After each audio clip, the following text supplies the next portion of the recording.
नमस्कार, बात छत्तीसगढ़ की में आपका बहुत स्वागत है। मैं हूं आपके साथ बुशा और आज बात कर रहे हैं कि लोकसभा की तैयारी किसका पलड़ा किस पर भारी। जी हां, छत्तीसगढ़ में विधानसभा चुनाव जीत से उत्साहित बीजेपी लोकसभा को लेकर अभी से चुनावी मोड में आ गई है। लोकसभा के प्रत्याशियों की घोषणा के पहले ही केंद्रीय चुनाव कार्यालय का उद्घाटन किया जा रहा है।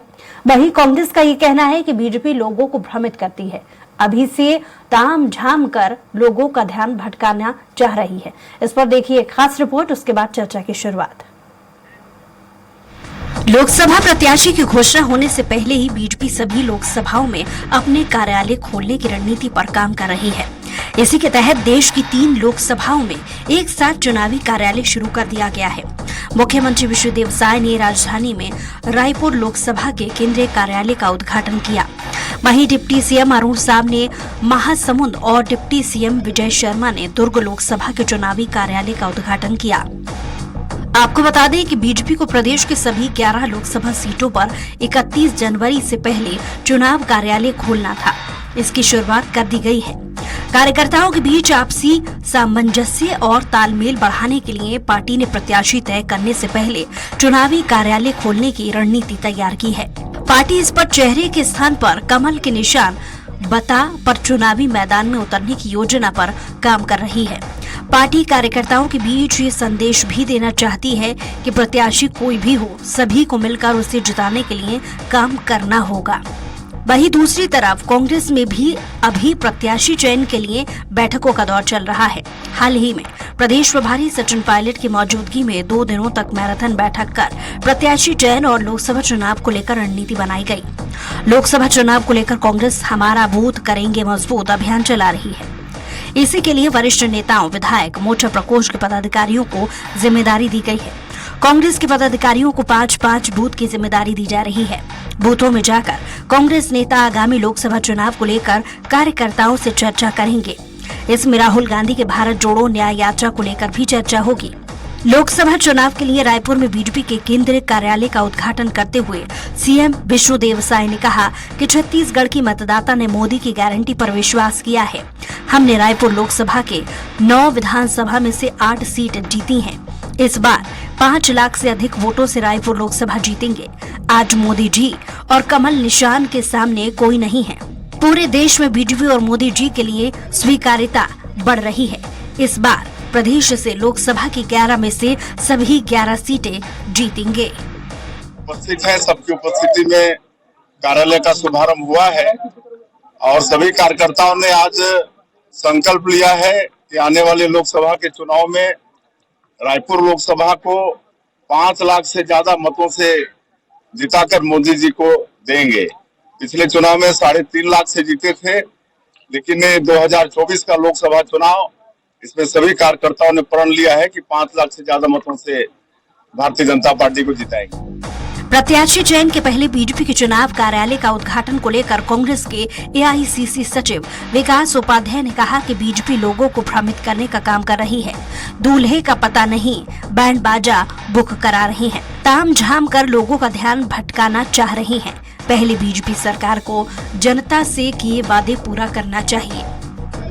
लोकसभा का चुनाव है तो ये लोगों को मिसगाइड करने के लिए उस जगह से उस लोगों की डिमांड और मांग जो भारतीय जनता पार्टी ने घोषणा पत्र में की थी, उससे भटकाने के लिए अब लोकसभा का कार्यालय खोल रहे हैं। प्रत्याशी कौन है जानकारी नहीं है, दूल्हा है नहीं, स्टेज बन गया, ड्रेस आ गई, सब तामझाम हो गया, बाजा बुक हो गया, लेकिन मैं समझता हूँ अभी प्रत्याशी उनका तय नहीं हुआ। बहरहाल लोकसभा चुनाव की तैयारियों में बीजेपी कांग्रेस से 2 कदम आगे नजर आ रही है। कांग्रेस जहां रणनीति बनाने के लिए बैठकें कर रही है, वहीं बीजेपी ने लोकसभा के लिए केंद्रीय चुनाव कार्यालय का शुभारंभ कर दिया है।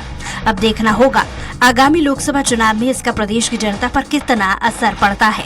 स्वराज एक्सप्रेस के लिए रायपुर से दिलीप साहू की रिपोर्ट।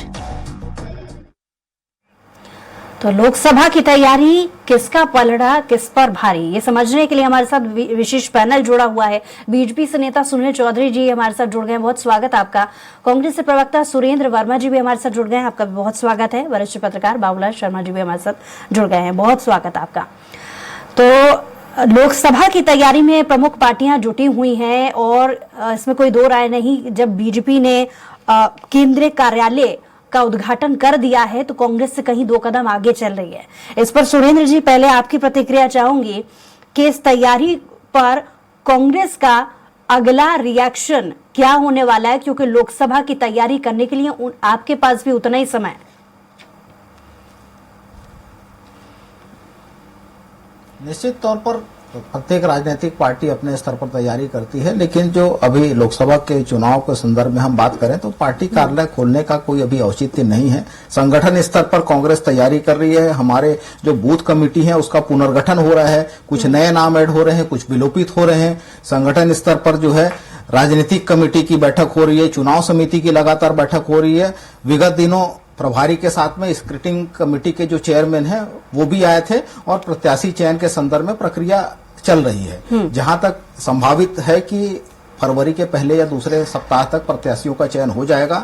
मूल बात जो है, आगामी लोकसभा जो चुनाव है वो मोदी सरकार के 10 साल के रिपोर्ट कार्ड पर लड़ा जाएगा। कांग्रेस का कार्यकर्ता गांव-गांव में जाकर प्रत्येक मतदाता के बीच में मोदी सरकार की असफलता, जो अर्थव्यवस्था के दिशा में उल्टी पांव भाग रही है मोदी राज में, देश पर कर 54 लाख करोड़ से बढ़ के 205 लाख करोड़ हुआ, बड़े सार्वजनिक उपक्रम जो है 3 दर्जन से ज्यादा बेच दिए गए, उसके बावजूद भुखमरी इंडेक्स में 55 स्थान से बढ़ के 112 स्थान, तो पैसा जा कहाँ रहे हैं देश का? कुछ लोगों पे लुटाए जा रहे हैं। जो सेंट्रल एक्साइज बढ़ा है डीजल पे 3 रुपए 54 पैसा से बढ़ा के 19 रुपया 90 पैसा वर्तमान में ये वसूल रहे हैं। 35 रुपए का वादा था पेट्रोल डीजल का। क्रूड ऑयल का दाम जो है वो 2014 की तुलना में आधा है।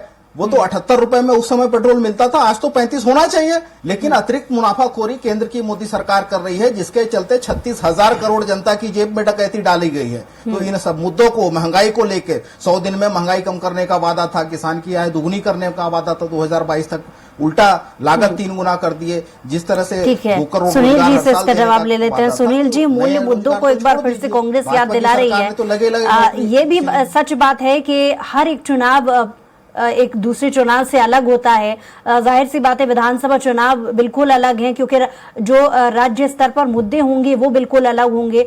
जनता जिसे समझकर वोट देगी। बूथ मैनेजमेंट की तैयारी पहले भी बीजेपी ने की थी, लेकिन इस बार यहाँ पर कांग्रेस हवाला दे रही है कि बीजेपी के पास मुद्दे नहीं बचे।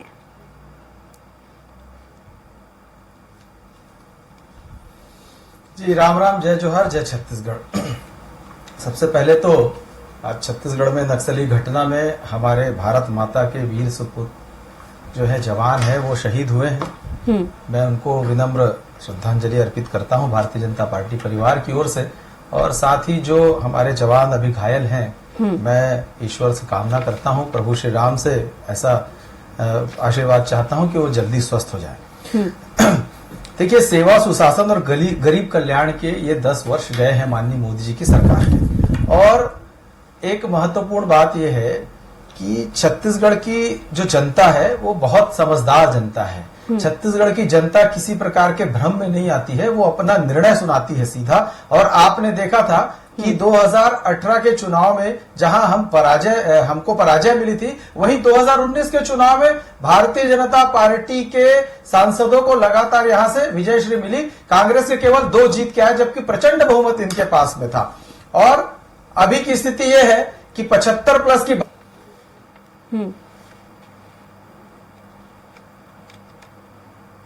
सुनील जी के पास लौटूंगी। इसी बीच बाबूलाल जी से भी कहना चाहता हूं कि भैया आपका आपका 75 प्लस क्या हुआ? आप कहते थे भैया कांग्रेस की तो बारात ही नहीं पहुंची और दुल्हनिया को भाजपा ले गई। तो कहीं ना कहीं विकास उपाध्याय जी आत्मचिंतन करिएगा बैठ करके, केवल बयानबाजी नहीं। हमने जो गरीब कल्याण के काम किए, जो महिलाएं जो है महिला बहनों के लिए काम किया, उज्ज्वला गैस योजना, 1 रुपए में सैनिटरी पैड देने का काम, प्रधानमंत्री आवास योजना में बहनों से लेकर के सबको घर मकान देने का काम, उनके लिए जो है शौचालय निर्माण का काम, स्वच्छ पानी देने का काम, जो मूलभूत आवश्यकता है, उन आवश्यकताओं के साथ साथ ये देश विश्व के मानचित्र पर, विश्व पटल पर कैसे अपनी अलग पहचान। ठीक है, बाबूलाल जी से इस पर प्रतिक्रिया। बाबूलाल जी, भले ही दोनों पार्टियां अपनी अपनी तरफ से बूथ मैनेजमेंट का जिक्र करती रही हो, जिसकी तैयारी पहले से बाजी मार ले गई हो, बीजेपी के शुरू भी कर दी हो, लेकिन देखा जाए कि बूथ मैनेजमेंट राज्यों में मुद्दों को लेकर के भी कहीं ना कहीं हावी होता है। क्या लगता है आपको कि भले बीजेपी ने तैयारी शुरू कर दी हो, लेकिन जो और दूसरी तैयारियां हैं कांग्रेस की, उसे आप किस तरीके से देखते हैं? देखिए, माइनॉरिटी मैनेजमेंट का एक सबसे बड़ा उदाहरण है बूथ मैनेजमेंट। माइनर मतलब छोटी से छोटी, सूक्ष्म से सूक्ष्म जगहों को जो दाव खेला जाता है उसको कहते हैं बूथ मैनेजमेंट। एक कार्यकर्ता के जिम्मे 10 मतदाता को दिया जाता है और वो 10 मतदाताओं से प्रतिदिन के आधार पर या हफ्ते में लगातार मिलने की प्रक्रिया को अपनाता है।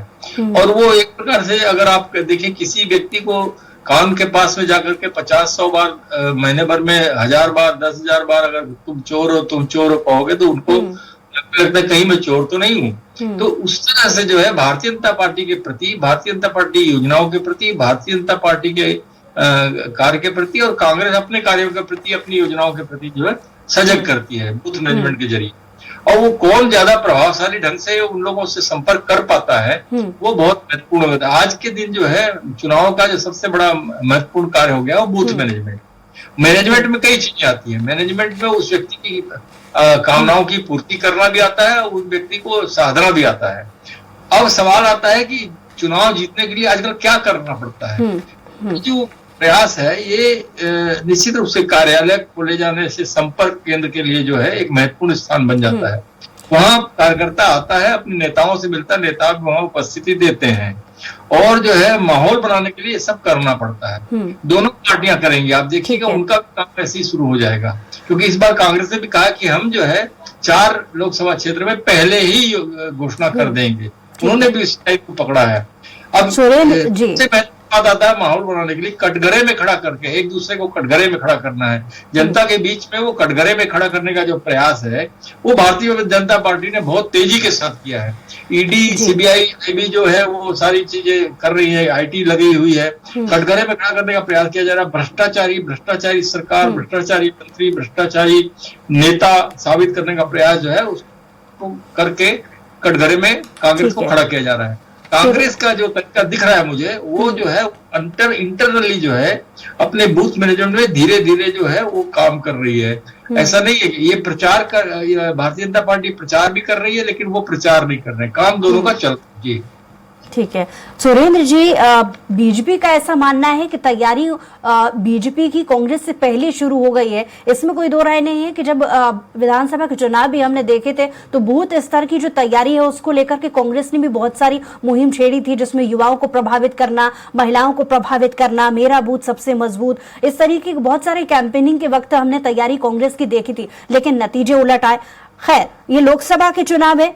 एक तरफ बीजेपी ये भी दावा कर रही है कि इस बार कोई चेहरा चुनाव नहीं लड़ने वाला है, बल्कि कमल का फूल यानी उनकी पार्टी का जो सिंबल है उसी पर अगर वो चुनाव लड़ेंगे, यानी कि उनके पास मुद्दे इतने सारे हैं विकास से जुड़े और बहुत सारी चीजें जिसके बुते वो इस चुनाव को भी निकाल ले जाएंगे। सुरेंद्र जी।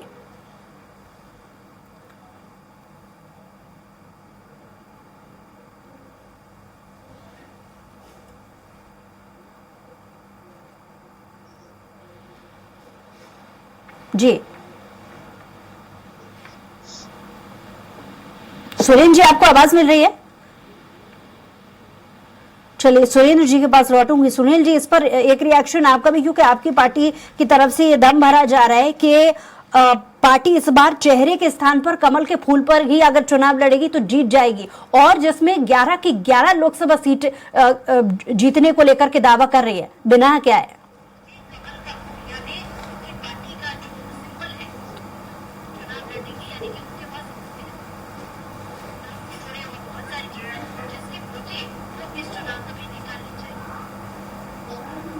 कविता जी, बाबूलाल जी ने एक महत्वपूर्ण बात कही कि भाजपा का जो वर्तमान चरित्र है, झूठ बोलो, बार बार बोलो, जोर से बोलो, ये पूरी तरह से इसी मोड पर है। जिस तरह से ये दावा करते हैं गरीब कल्याण का, 2014 में जब मोदी जी की सरकार बनी थी कविता जी, लगभग 37 करोड़ लोग गरीब थे।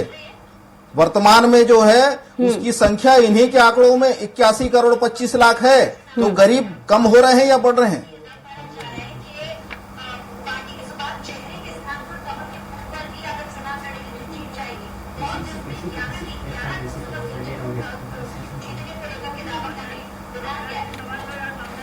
चलिए मैं लौटूंगी बाबूलाल जी, आपसे भी इस चीज को समझना चाहेंगे, क्योंकि बीजेपी एक क्लेम और कर रही है कि प्रत्याशी कोई भी हो सभी मिलकर उसे जिताने के लिए काम करेंगे, यानी कि कहीं ना कहीं एक इशारा जनता के बीच में ये दे रही है कि यूनिटी भरपूर है बीजेपी में। वही इस चीज का भी प्रचार कर रही है कि यूनिटी की कमी के चलते पिछला चुनाव कांग्रेस हारी और इस बार भी ऐसा ही होने वाला है।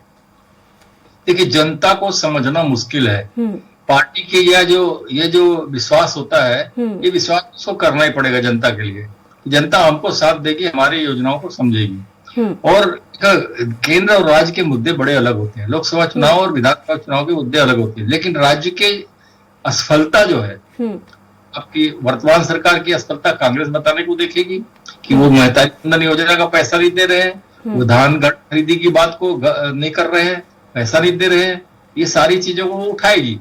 गैस सिलेंडर नहीं दे रहे हैं बोले थे, और बहुत सारी और चीजें बोलेंगे। तो उसी तरह जो है कांग्रेस के शासनकाल में जो भ्रष्टाचार हुआ, जो बातें हुई, उसको ना करने की कोशिश की, ये मुद्दे रहेंगे। लेकिन केंद्र का मुद्दा, जो लोकसभा का मुद्दा है, वो महंगाई और बेरोजगारी होगा। उसको किस तरह से कांग्रेस उठा पाएगी, ये महत्वपूर्ण है। अगर अच्छे ढंग से उठा पाई, लोगों के दिमाग में बैठा, तो थोड़ा भारतीय जनता पार्टी को नुकसान हो सकता है। लेकिन वर्तमान स्थिति जो है, अभी भारतीय जनता पार्टी को राम मंदिर का पंच अति उत्साह पैदा कर रहा है। और राम मंदिर बनने का जो निर्णय है, जो उद्घाटन का जो प्रचार प्रसार हुआ है, उसका प्रभाव जो है वो जो सनातनी धर्म के लोगों के अंदर दिखाई दे रहा है। और फिर देखिए, कमल, भगवान, भागवत कथा, हनुमंत कथाओं में जो है सनातन उत्थान का काम जारी है।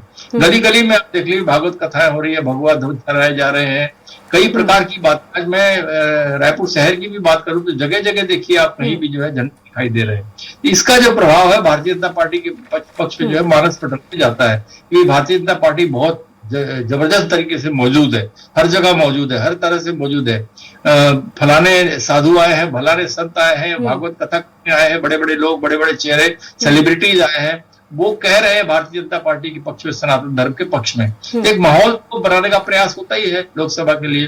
तो ये केंद्र सरकार की, ये भारतीय जनता पार्टी का जो प्रयास है वो जबरदस्त हो रहा है और गली गली में हो रहा है। कांग्रेस जो है अपनी गुपचुप शैली में जो है वो काम कर रही है। क्योंकि समय की कमी है, मैं चाह रही हूँ सुनील जी से भी इस पर मैं प्रतिक्रिया ले लूं। सुनील जी, कुछ देर पहले आपने सुना होगा सुरेंद्र जी को, वो कह रहे थे कि बहुत सारे पार्टी के पास मुद्दे हैं जिसे भुनाने की कोशिश लोकसभा के लिए होगी। आप कितना इत्तेफाक इस बात से रखते हैं कि ऐसा नहीं है कि कांग्रेस कहीं पीछे है? चाहे वो भारत जोड़ो यात्रा से जुड़ी उसकी तैयारी हो, बूथ मैनेजमेंट से जुड़ी उसकी तैयारी हो, वो भी इस पर काम कर रहे हैं। और साथ ही साथ नई जिम्मेदारी तय करने को लेकर हाल ही में जो नई जिम्मेदारी सचिन पायलट को दी है, उसको लेकर के ऊर्जा भरने की जो अंदरूनी स्तर पर पार्टी में चल रही है, उसे आप किस तरीके से देखते हैं?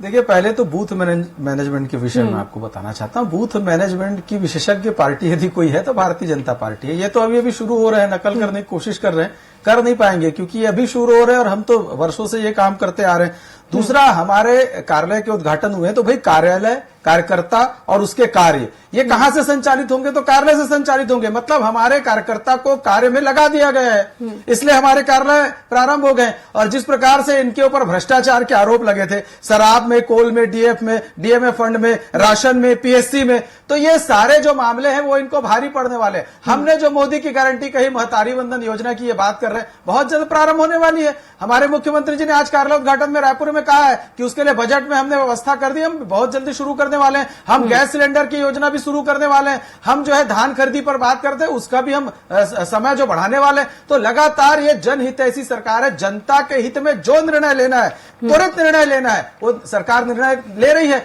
और भगवान श्री राम का भव्य मंदिर का निर्माण हुआ, लेकिन कांग्रेसी कहां थे? अपने घरों में बैठ करके घड़ियाली आंसू बहा रहे थे, शायद कोई नजर नहीं आ रहा था। और पूरे देश की जनता जो है, सनातनी समाज विश्व का है, अपने आंसुओं से भगवान श्री राम के चरण पखार रहा था। तो ये इनकी जो श्रीमती सोनिया गांधी जी है, उनके आंसू कब निकलते हैं? जब किसी आतंकवादी को फांसी दे दी जाती है, जब बाबरी का विध्वंस हो जाता है, तब ये रोती है। एक और बात सुनील जी, जो बीजेपी इन दिनों कह रही है कि यूनिटी की कमी है, सनातनी जनता देखती है ना, यूनिटी की कमी है कांग्रेस में। ये बीजेपी लगातार कांग्रेस में कुछ कह रही है, कुछ उदाहरण पेश कर पाएंगे?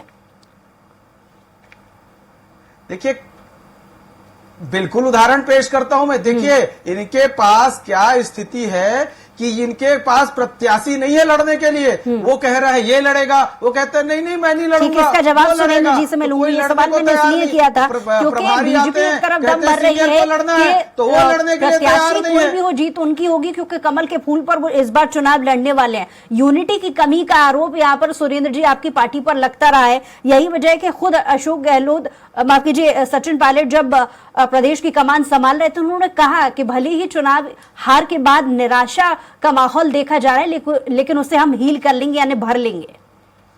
स्वीकार उन्होंने भी किया है। लोकतांत्रिक व्यवस्था जो है, वर्तमान जो परिदृश्य है देश के भीतर, लोकतांत्रिक व्यवस्था जो है पार्टी की उपलब्धि कही जानी चाहिए। वर्तमान में जो भाजपा में वर्तमान दौर है, ये केवल और केवल अडानी के एजेंट के तौर पर पार्टी चला रहे हैं। दो लोग भाजपा और केंद्र की सरकार में फैसला ले रहे हैं। इनकी तो खुद की पूछ परख नहीं है। हमारी पार्टी पर सवाल उठाने से पहले ये पूछे कि छत्तीसगढ़ को केंद्र शासित राज्य के तरह ये रिमोट से चला रहे हैं, किसको फैसला लेने का अधिकार है? तो इन अपने कार्यकर्ता और नेताओं के हक का गला तो भाजपा घोट रही है। हमारी पार्टी में निश्चित तौर पर सभी नेताओं से चर्चा के बाद, कार्यकर्ताओं से चर्चा के बाद में हमने पहले भी विधानसभा में टिकट फाइनल किया था। ये प्रक्रिया अभी जो वर्तमान में अपनाई जा रही है उसमें भी है। ये तो भाजपा का सर्वे कहता है कि 5 ऐसे लोकसभा है, जांजगीर चांपा, कोरबा, राजनांदगांव, महासमुंद और कांकेर, जहां भाजपा की बेहद कमजोर स्थिति है। 2 सांसद हमारे वर्तमान में है ही। तो भाजपा की जो झूठ और लफाजी की राजनीति है, ये सनातन को लेके ये क्या, किस मुंह से धर्म की बात करते हैं? जो केवल चंदा चोरी, दमन दलाली और वोट के लिए धर्म का उपयोग करते हैं। विश्व हिंदू परिषद के महासचिव देवेंद्र पांडे ने आरोप लगाया इन भाजपाइयों पर और केंद्र की मोदी सरकार पर 1400 करोड़ चंदा चोरी का। यह हिसाब कब देंगे? लेकिन सुरेंद्र जी, आम जनता की पहुंच से सिलेंडर को दूर करने वाले दिख रहा है, नजर आ रहा है, लेकिन कांग्रेस इसको लेकर मुगालते में है, ये मुगालते में है। कांग्रेस बेहद मजबूत स्थिति में है। 5 राज्य में जहां ये दावा करते हैं, जहां कांग्रेस का सुपड़ा साफ हुआ है 5 राज्य के हाल ही के चुनाव में। असलियत ये है कि इन 5 राज्यों में भाजपा को केवल 4 करोड़ 80 लाख वोट मिले, जबकि कांग्रेस को 4 करोड़ 92 लाख, भाजपा से 12 लाख वोट ज्यादा। हमारा वोट बेस जो 2018 के विधानसभा चुनाव में 43% है, वो अब भी बरकरार है। तो ये भारतीय जनता समय की कमी है। बाबूलाल जी से भी एक रिएक्शन में जा रही। बाबूलाल जी, पार्टी के मुद्दों को लेकर के बात की जाए, जहां पर वो दावा कर रही है जीतों के, जहां पर कांग्रेस कह रही है कि भारत जोड़ो की वजह से असर हुआ है, बूथ मैनेजमेंट की वजह से असर हुआ है, नई जिम्मेदारी सचिन पायलट को जैसा कमान सौंपी है इसकी वजह से असर हुआ है। दूसरी तरफ बीजेपी कह रही है कि मोदी की गारंटी है, विकास है, चुनावी रैलियां हैं, चुनावी कार्यालय बनाए गए हैं और कमल का फॉर्मूला भी कह रही है। आप इन दोनों ही मुद्दों को या इन दावेदारियों को किस तरीके से देखना है? देखिए, बड़ी साफ बात है। राम मंदिर का जो दिखाया गया था, राम मंदिर उद्घाटन का, आप देखिएगा पूरे हिंदुस्तान का हर चैनल और हर अखबार जो है रंगे पटे पड़े थे। और जो है राम मंदिर के सिवाय हर पन्नों में जो है राम मंदिर दिखाई दिया। ये प्रचार का एक तरीका, और पूरा मीडिया साथ दे रहा है उस बात में।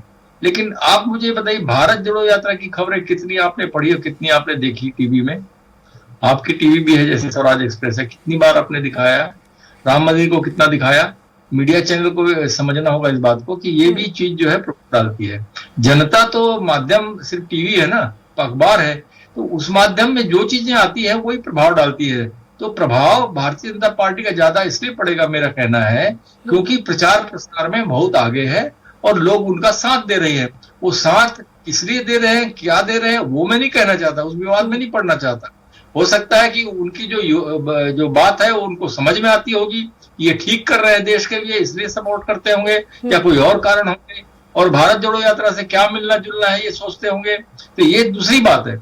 लेकिन भारत जोड़ो यात्रा का प्रचार प्रसार उतना नहीं हो रहा है जितना होना चाहिए। सोशल मीडिया जरूर है, लेकिन जो है मेन स्ट्रीम के जो चैनल है, मेन स्ट्रीम के जो अखबार है, उसमें बहुत कम भारत जोड़ो यात्रा के समाचार में पढ़ पा रहा हूँ। आप लोग पढ़ते होंगे तो मुझे बताइएगा, लेकिन मैंने जहां तक के खोजने का प्रयास किया है, बहुत छोटे रूप में जो है कहीं कहाँ आता है। भारत जोड़ो यात्रा का बस वो विवाद हुआ था, वो भर थोड़ा सा देखने पढ़ने को मिला था। तो ये बहुत बड़ा कारण होता है कि प्रचार प्रसार जब होगा तब तो लोगों के मानस पटल पे कोई बात बैठेगी। तो इसके, लेकिन फिर भी मैं कह रहा हूं, मुझे जानकारी में है कि कांग्रेस अपने इंटरनल पोजीशन में गुपचुप तरीके से बूथ मैनेजमेंट का प्रोग्राम बना रही है। ये मेरी जानकारी। है, तो वो क्या किस तरीके से सामने मंच पे आएगा, कैसे वो बिल्कुल, काम ये करेगा? देखने वाली बात होगी। बहरहाल बहुत शुक्रिया आप तीनों ही मेहमानों का हमारे साथ जुड़ने के लिए, इस खास चर्चा में शामिल होने के लिए।